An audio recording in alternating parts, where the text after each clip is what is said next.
என்ன நடக்குதுன்னா, உங்கள் போட்டி எல்லாம் வைக்கிறாங்க இல்லையா, அதுல ஸ்ருதி மட்டும் நேத்து அவுட் ஆயிருந்தாங்க. இன்னைக்கு வந்து மீனாவையும் ரோஹிணியும் தவிர எல்லாருமே அவுட் ஆகுறாங்க. அப்ப விஜயா, பார்வதி எல்லாருமே ரோஹிணி வா வான்னு என்கரேஜ் பண்றாங்க. ஆனா ரோஹிணியோட குடம் கீழே விழுந்துருது. இப்ப மீனா மட்டும் தான் இருக்காங்க கேம்ல. இப்ப ரவியும் முத்துவும் மனோஜை பார்த்து சிரிக்கிறாங்க. கடைசியா இப்ப மீனா வின் பண்ணிடுறாங்க. அதை பார்த்த முத்து வந்து கைத்தட்டலான்னு வராரு, ஆனா அப்படியே விட்டுடுறாரு. அப்போ வந்து அண்ணாமலை சொல்றாரு, பாத்தியாமா நான் அதான் சொன்னேன்ல அப்படின்னு சொல்றாரு.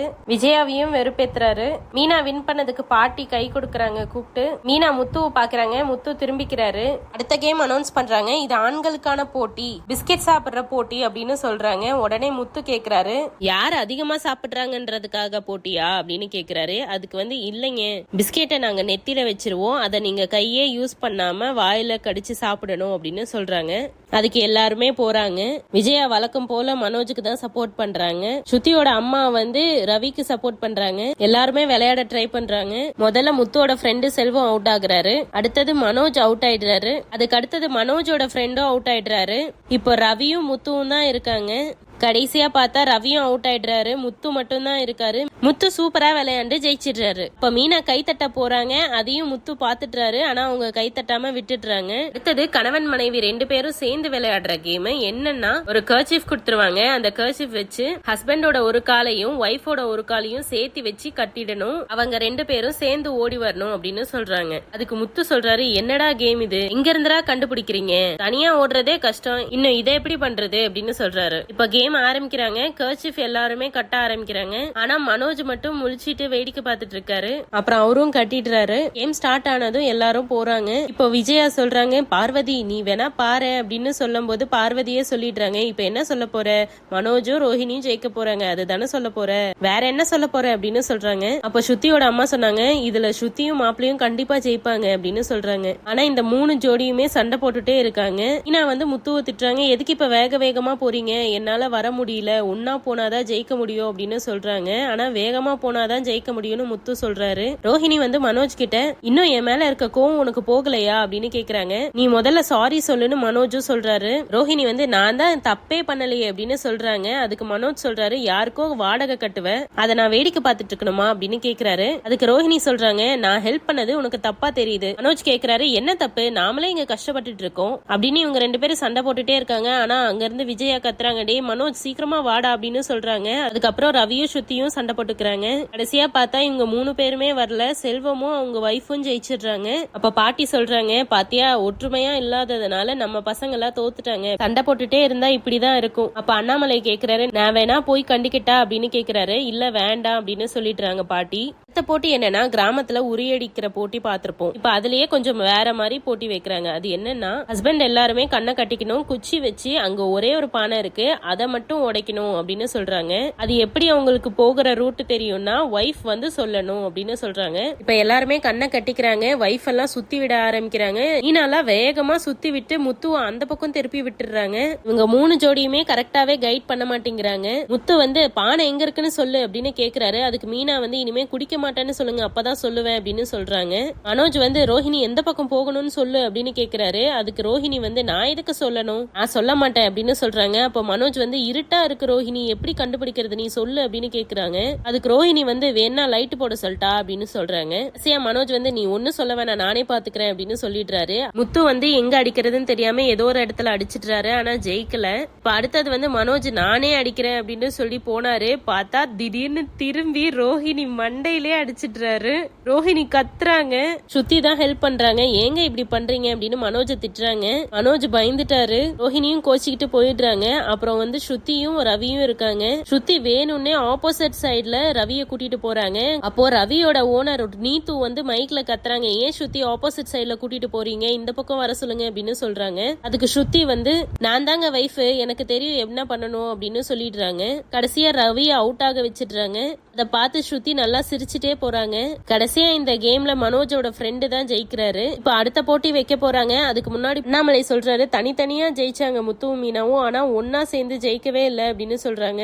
அதுக்கு பாட்டி வந்து அடுத்தது என்ன நடக்க போகுதுன்னு பாக்கலாம் அப்படின்னு சொல்றாங்க. இப்ப அடுத்த கேம் என்னன்னா, ஹஸ்பண்ட் எல்லாரும் அவங்க ஒய்ஃபை தூக்கிட்டு ஒரு கால்ல நிக்கணும், அதுவும் 5 நிமிஷம் நிக்கணும்னு சொல்றாங்க. எல்லாரும் கேமை ஸ்டார்ட் பண்ணிடுறாங்க. அப்ப அண்ணாமலை சொல்றாரு, எனக்கு என்னமோ இந்த கேம்லயும் எல்லாரும் சண்டை தான் போட போறாங்கன்னு தோணுது அப்படின்னு சொல்றாரு. அப்ப பாட்டி பாட்டி சொல்றாங்க இல்லடா இதுல கண்டிப்பா ஜெயிப்பாங்க, ஒத்துமையா இல்லன்னா தோத்து போயிடுறோம் அப்படின்னு புரிஞ்சுக்கிட்டாங்கல்ல, அதனால இனிமே ஜெயிப்பாங்க அப்படின்னு சொல்றாங்க. கேம்ல பார்த்தா முத்து வந்து மீனா கிட்ட மீனா இனிமே நீ டெய்லி வாக்கிங் போ அப்படின்னு சொல்றாரு. அதுக்கு மீனா வந்து ஏன் அப்படின்னு கேக்குறாங்க. அதுக்கு முத்து வந்து அடிக்கடி நான் தானே இப்படி தூக்க வேண்டியதா இருக்கு. இப்ப மீனா கேக்குறாங்க அப்ப நான் குண்டா இருக்கேனா, உங்களுக்கு குடிச்சு குடிச்சு உடம்புல சத்து போயிருச்சு அப்படின்னு சொல்றாங்க.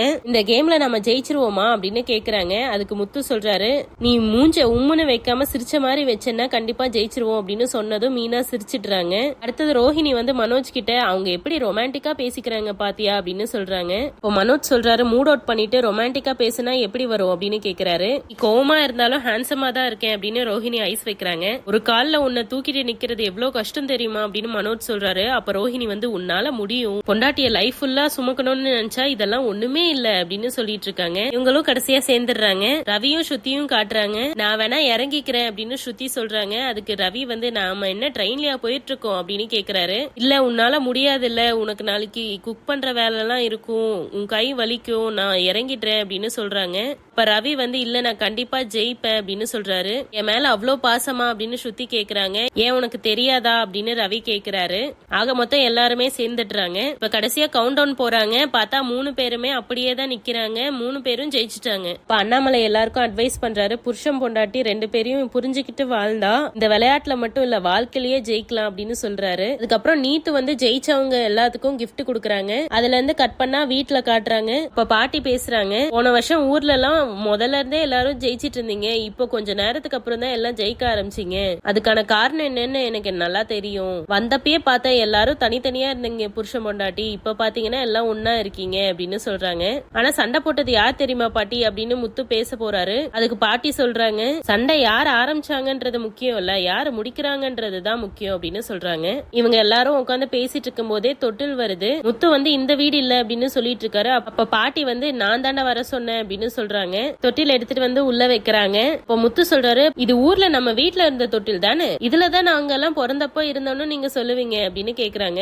அப்ப அண்ணாமலை ஆமாண்டா இதுதான் அந்த தொட்டில் அப்படின்னு சொல்றாங்க. அம்மா எதுக்கு இங்க கொண்டு வந்திருக்கீங்க அப்படின்னு கேக்குறாரு. அப்ப பாட்டி சொல்றாங்க அது இங்க இருக்கிறது தாண்டா சரி, விஜயா அதுக்கு சந்தன குங்குமவை அப்படின்னு சொல்றாங்க. விஜயாவும் வைக்கிறாங்க. சுத்தி போய் பார்த்துட்டு பாட்டி இது டீ கூட்டு தானே அப்படின்னு கேக்குறாங்க.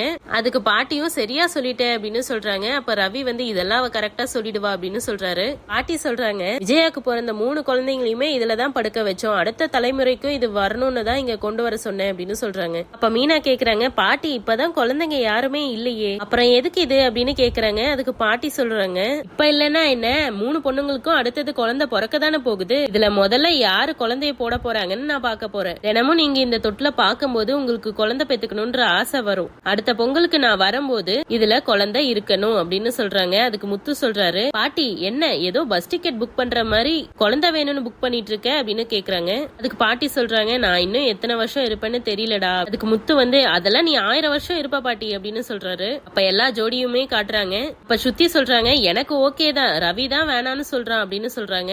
அப்ப எல்லாரும் ரவியை தான் பாக்குறாங்க ஒரு மாதிரியா. அப்ப பாட்டி கேக்குறாங்க வேண்டான்னு சொன்னானா. சுத்தி சொல்றாங்க எல்லாம் சரகசி மூலமா வேற பொண்ணை வச்சு எல்லாரும் குழந்தை பெத்துக்கிறாங்க, ஆனா இவன் வேண்டான்னு சொல்றான் அப்படின்னு சொல்றாங்க. அப்ப பாட்டி கேக்குறாங்க அப்படின்னா என்ன அப்படின்னு கேட்டதுக்கு ரோஹிணி சொல்றாங்க வாடகத்தாய் மூலியமா குழந்தை பெத்துக்கிறத பத்தி சொல்றாங்க அப்படின்னு சொல்றாங்க. அண்ணாமலை கேக்குறாரு என்னம்மா சொல்ற நீ அப்படின்னு கேட்டதுக்கு சுத்தி வந்து ஆமா அங்கிள் நான் அந்த ஐடியால தான் இருக்கேன், எனக்கு டெலிவரி பெயின் நினைச்சு பயமா இருக்கு, டப்பிங்ல கூட ஒரு சீன் பார்த்தேன், அதுல டெலிவரி பண்ற போது அந்த பொண்ணு அப்படி அழுகும், அவ நடிக்கிறத பாக்கும் போதே எனக்கு அவ்வளவு பெயினா இருந்துச்சு, அப்ப நிஜத்துல எவ்வளவு பெயினா இருக்கும். அப்ப விஜயா வந்து டேய் ரவி என்னடா இதெல்லாம் அப்படின்னு கேக்குறாங்க. ரவி வந்து இப்படிதாமா அவ சொல்லிட்டு இருக்கா அப்படின்னு சொல்றாரு. அண்ணாமலை வந்து உங்க வீட்டுல சொல்லிட்டியா அப்படின்னு கேக்குறாரு. அதுக்கு ஸ்ருதி வந்து ரவி இன்னும் ஓகே சொல்லல அங்கிள் அப்படின்னு சொல்றாங்க. விஜயா வந்து ஸ்ருதி இப்ப அவன் மட்டும் சரின்னு சொன்னா போதுமா அப்படின்னு கேக்குறாங்க. அதுக்கு ஸ்ருதி வந்து ஆமா ஆண்டி வேற யாரும் சொல்லணும், எங்க 2 பேர் குழந்தைய நாங்க பெத்துக்கிறதுக்கு யாரு சொல்லணும் அப்படின்னு கேக்குறாங்க. எல்லாரும் ஷாக் ஆகி பாக்குறாங்க. அப்ப முத்து எக்ஸ்பிளைன் பண்றாரு உங்களுக்கு குழந்தைய வேற ஒரு பொண்ணு பெத்து கொடுக்கும், அதுக்கான பணத்தை இவங்க கொடுத்துருவாங்க அப்படின்னு சொல்றாங்க. பாட்டியும் எல்லாத்தையும் அட்வைஸ் பண்றாங்க. ஸ்ருதி வந்து இப்பயே அவங்க ஒத்துக்கணும்னு இல்ல, அவங்க ஒத்துக்கிற வரைக்கும் நான் வெயிட் பண்ணுவேன் அப்படின்னு சொல்றாங்க. அப்ப விஜயா வந்து அவன் ஒத்துக்கவே இல்லனா அப்படின்னு கேக்குறாங்க. அதுக்கு ஸ்ருதி அப்ப நான் குழந்தையே பெத்துக்க மாட்டேன் அப்படின்னு சொல்றாங்க. ரவி சொல்றாரு என்ன பண்றதுனே தெரியல, நீ ஸ்ருதி ரொம்ப நாளா இப்படிதான் சொல்லிட்டு இருக்கா அப்படின்னு சொல்றாரு. கடைசியா சொல்றாரு நான் எதுவும் இன்னும் முடிவு பண்ணல அப்படின்னு சொல்லிட்டாரு. அண்ணாமலையும் பாட்டியும் கடைசியா ஒரு வாட்டி ஸ்ருதிக்கு அட்வைஸ் பண்றாங்க. ஆனா ஸ்ருதி எனக்கு வேலை இருக்கு அப்படின்னு கிளம்பி போயிடுறாங்க. விஜயா உடனே ஸ்ருதியோட அம்மா கிட்ட பேசணும் அப்படின்னு சொல்றாங்க. ஆனா அண்ணாமலை வந்து தடுத்துடுறாரு. பாட்டி வந்து இப்ப மீனா ரோஹிணி சீக்கிரமே இந்த தொட்டுல ஒரு குழந்தை இருக்கணும், சொல்றது புரியுது இல்ல அப்படின்னு கேக்குறாங்க. இங்க 2 பேரும் தலையாட்டுறாங்க. பாட்டி வந்து சரி அண்ணாமலை நான் கிளம்புறேன் அப்படின்னு சொல்றாங்க. அண்ணாமலை இன்னும் 2 நாள் இருந்துட்டு போக சொல்றாரு. ஆனா வேலை இருக்குன்னு பாட்டி கிளம்பிடுறாங்க. டேய் முத்து என்ன கொண்டு வந்து விடு அப்படின்னு சொல்லிடுறாங்க. அங்க இருந்து கட் பண்ணா மீனாவோட டெக்கரேஷனை காட்டுறாங்க. கார் டெக்கரேஷன் போர்ட் டெக்கரேஷன் மட்டும் இவங்களுக்கு கிடைச்சதுல அந்த ஆக்டர் மூலியமா அதை காட்டுறாங்க. கரெக்டா பண்ணிட்டு இருக்காங்க. அப்ப அந்த லேடி டெக்கரேட்டர் பாக்குறாங்க. அவங்க பாத்துட்டு அவங்க கிட்ட இருக்கிற 2 ஆளை வச்சு அந்த எல்லாத்தையும் அடிச்சு நவுத்த சொல்றாங்க. அவங்களும் அதே மாதிரி அங்க போய் சண்டை போடுற மாதிரி போட்டு எல்லாத்தையும் கலைச்சிடுறாங்க. கார்ல இருந்த டெக்கரேஷன் எல்லாம் பிச்சு தூக்கி போடுறாங்க. இத பார்த்ததும் மீனா அழுறாங்க உட்காந்து. அப்புறம் பார்த்தா இது எல்லாமே அந்த லேடி நினைச்சு பார்த்திருக்காங்க. நினைச்சு பார்த்ததுக்கே நல்லாதான் இருக்கு, நீங்க அதே மாதிரி போய் பண்ணிடுங்க அப்படின்னு சொல்றாங்க. பார்த்தா அந்த ஆளுங்க அங்க போய் சொதப்புறாங்க. டே நீ மாப்பிள்ள வீடா நான் மாப்பிள்ள வீடா நீயும் பொண்ணு வீடா அப்படின்னு பிரிச்சுக்கிறாங்க. அவங்க 2 பேரும் அங்க போய் நல்லா சொதப்புறாங்க. ஒருத்தங்க மாப்பிள்ள வீடு ஒருத்தங்க பொண்ணு வீடுன்னு சொல்லி நடிக்காம 2 பேருமே மாப்பிள்ள வீடுன்னு சொல்லிடுறாங்க. அதுல அந்த லேடி வேற ஓரமா நின்னு சிரிச்சிட்டு இருந்தத மீனா பாத்துடுறாங்க. எல்லாமே இவங்க பிளான் தானே கெஸ் பண்ண மீனா உங்க ஃப்ரெண்ட்ஸ் எல்லாம் கூட்டிட்டு போறாங்க. பார்த்தா ஆளுக்கு ஒரு ஆயுதத்தை எடுத்துட்டு வந்து அவங்க 2 பேரையும் அடிச்சு துரத்திடுறாங்க. அதுக்கப்புறம் அந்த ஆக்டர் வராரு. வந்து பார்த்துட்டு பூ டெக்கரேஷன் சூப்பரா இருக்கு அப்படின்னு சொல்றாரு. 2000 எக்ஸ்ட்ரா வேற பேமெண்ட் கொடுக்க சொல்றாரு மீனாக்கு. போனா அந்த லேடி நிக்கிறாங்க. வணக்கம் சார், அந்த டெக்கரேஷன் எல்லாம் பாத்தீங்களா அப்படின்னு கேக்குறாங்க. ஆக்டர் வந்து பார்த்தேன் அப்படின்னு சொல்றாங்க. இப்ப இவங்க கேக்குறாங்க எனக்கு கூட எக்ஸ்ட்ரா பேமெண்ட் இருக்கா அப்படின்னு கேட்டதுக்கு ஆக்டர் சொல்றாரு நேத்து நீங்க ரிசப்ஷன்ல பண்ணதை விட அந்த பொண்ணு வெளியே நல்லாவே பண்ணிருக்கு. இதே டெக்கரேஷனை தான் 10 கல்யாணத்துக்கும் பண்ணிருக்கீங்கன்னு அந்த மண்டபத்திலேயே சொன்னாங்களே. மீனாவுக்கே எல்லாத்தையும் கொடுத்துருக்கணும். இனிமே எந்த ஆர்டரா இருந்தாலும் அந்த பொண்ணுக்கு தான் அப்படின்னு சொல்லிட்டு கடைசியா இந்த லேடிக்கு கொடுக்க வேண்டிய பணத்துல இருந்து 2000 கட் பண்ண வேற சொல்லிடுறாரு. இப்ப இந்த லேடியும் மீனாவும் முறைச்சுக்கிறாங்க. அதுக்கப்புறம் மீனா அந்த லேடியை சேஸ் பண்ணிட்டு போய் பேசுறாங்க. என்ன சொல்றாங்கன்னா அடுத்தவங்க பொழப்ப கெடுக்கணும்னு நீங்க நினைச்சா உங்க பொழப்பு தான் கெட்டு போயிடும். நீங்க உழைச்சு முன்னுக்கு வரல, அடுத்தவங்களை மிதிச்சுதான் மேல வந்திருக்கீங்கன்னு எனக்கு நல்லாவே தெரியுது. ஆனா என்கிட்ட அது நடக்காது. என்கிட்ட உண்மையான உழைப்பு இருக்கு, அதை வச்சு நான் மேல போயிடுவேன். இப்ப உங்களுக்கு பொழப்பு போச்சா அப்படின்னு கேக்குறாங்க. கடைசியா மீனா ஒரு டைலாக் சொல்றாங்க, வாழ விடு அப்படின்னு சொல்லிட்டு கை காட்டுறாங்க கிளம்ப சொல்லி. அதுக்கப்புறம் மீனாவோட அம்மாவும் தங்கச்சியும் காட்டுறாங்க. அப்போ மனோஜும் ரோஹிணியும் வராங்க கோயிலுக்கு. அப்ப ரோஹிணி சொல்றாங்க மீனாவோட அம்மாவும் தங்கச்சியும் இங்கதான் இருக்காங்க அப்படின்னு சொன்னதுக்கு மனோஜ் சொல்றாரு அவங்க இங்கதானே கடை போட்டிருக்காங்க, வேற எங்க போவாங்க அப்படின்னு சொல்றாரு. ரோஹிணி அதுக்கு நல்ல வேலை இந்த மீனா இல்ல, அன்னைக்கு அந்த கதிருக்கு அட்வான்ஸ் கொடுக்கும் போது சகுனம் சரியில்லை அது இதுன்னு அவ சொன்ன நேரமோ என்னமோ அவன் நம்ம பணத்தை ஏமாத்திட்டு போயிட்டான் அப்படின்னு ரோஹிணி சொல்றாங்க. அதுக்கு மனோஜ் சொல்றாரு அன்னைக்கே அதை கேட்டிருந்தா பணம் போயிருக்காது. அப்புறம் ரோஹிணி முறைச்ச உடனே மனோஜ் வந்து இல்ல சொல்ற அப்படின்னு சொல்லிடுறாரு. மீனாவோட அம்மா மீனா மாதிரியே தேவையில்லாம போய் பேசுறாங்க ரோஹிணி கிட்ட. பூஜை தட்டை ஏதாவது வேணுமான்னு கேக்குறாங்க. ரோஹிணி வந்து அதெல்லாம் ஒண்ணும் வேணாம் அப்படின்னு சொல்லிடுறாங்க. கரெக்டா போலீஸ் வராங்க. போலீஸ கூட்டிட்டு அந்த சிசிடிவி ஃபுட்டேஜ பாக்குறதுக்காக போறாங்க. அந்த கோயிலோட இன்சார்ஜ பார்த்து பேசுறாங்க. இவரோட பணத்தை ஒரு ஃப்ராட் வந்து எடுத்துட்டு போயிட்டான், அதோட சிசிடிவி ஃபுட்டேஜ் வேணும் அப்படின்னு சொல்லி கேக்குறாங்க. அந்த இன்சார்ஜ் வந்து ஆல்ரெடி ஸ்டேஷன்ல இருந்து கால் வந்துச்சு சார், நான் எடுத்துதான் வச்சிருக்கேன் வாங்க குடுக்கறேன் அப்படின்னு சொல்றாங்க. மனோஜும் உள்ள வந்து பாக்கலான்னு வராரு. ஆனா போலீஸ்காரர் அங்கேயே நிறுத்திடுறாங்க. அதுக்கப்புறம் போலீஸ் வந்து அந்த வீடியோ வாங்கிட்டு வந்துடுறாங்க. அப்ப மனோஜ் கேக்குறாரு சார் வீடியோ வாங்கிட்டீங்களா, எனக்கும் கொஞ்சம் அனுப்புங்க அப்படின்னு கேக்குறாரு. அந்த போலீஸ் வந்து நாங்க எதுக்கு வந்திருக்கோம் அப்புறம் அப்படின்னு கேக்குறாங்க. அதுக்கு மனோஜ் வந்து எப்படியாவது அவனை கண்டுபிடிச்சு என் பணத்தை வாங்கி கொடுத்துருங்க சார் அப்படின்னு கேக்குறாரு. அதுக்கு போலீஸ் சொல்றாங்க யார் எவனே தெரியாதவங்க கிட்ட எல்லாம் பணத்தை கொடுத்து நீங்க ஏமாந்துருவீங்க, நாங்க கண்டுபிடிச்சு கொடுக்கணும் உங்களுக்கு அப்படின்னு சொன்னதுக்கு மனோஜ் சொல்றாரு சார் அதுதானே உங்க வேலை அப்படின்னு சொல்றாரு. அதுக்கு அந்த போலீஸ் திட்டுறாங்க எங்க வேலையை எங்களுக்கு பாத்துக்க தெரியும், இந்த வாயை அந்த ஏமாத்திட்டு போறவங்க கிட்ட காட்ட வேண்டியது தானே, இப்ப வந்து எங்க கிட்டயே ஆர்டர் போடுற. அப்ப ரோஹிணி தான் சாரி கேக்குறாங்க. கடைசியா மனோஜ் கேக்குறாரு சார் எனக்கு ஒரு ஐடியா தோணுது சார், இதுல இருக்க ஆளை நீங்க எப்படி தேடுவீங்க அப்படின்னு கேக்குறாரு. அதுக்கு அந்த போலீஸ் சொல்றாங்க எல்லா ஸ்டேஷனுக்கும் இந்த போட்டோவை அனுப்புவோம் அப்படின்னு சொல்றாங்க. அதுக்கு மனோஜ் சொல்றாரு என்கிட்ட இந்த வீடியோ கொடுத்தீங்கன்னா நான் சோசியல் மீடியால அப்லோட் பண்ணா இவனை யாரா பாத்திருந்தா கரெக்டா சொல்லிடுவாங்க அப்படின்னு சொல்றாரு. அப்ப அந்த போலீஸ் கேக்குறாரு நிறைய படிச்சவன்னு சொன்ன என்ன காசு கொடுத்து டிகிரி வாங்கினியா, அப்படி எல்லாம் நெட்ல விட்டா ஏமாத்தினவன் தானே பாப்பான், அதுக்கப்புறம் அவன் தலைமறைவே ஆயிடுவான்ல, எங்க போய் தேடுறது ஐடியா குடுக்கறான் பாரு அப்படின்னு திட்டுறாங்க. அப்ப மீனாவோட தங்கச்சி சிரிச்சிடுறாங்க. மனோஜும் முழிக்கிறாரு. இதோட இன்னைக்கு எபிசோட் முடிக்கிறாங்க. இந்த வாரம் ஃபுல்லாமே 1 hour எபிசோடு தான். அதை எக்ஸ்க்ளூசிவா தெரிஞ்சுக்கணும்னா எங்க சேனலை சப்ஸ்கிரைப் பண்ணுங்க. தேங்க்யூ.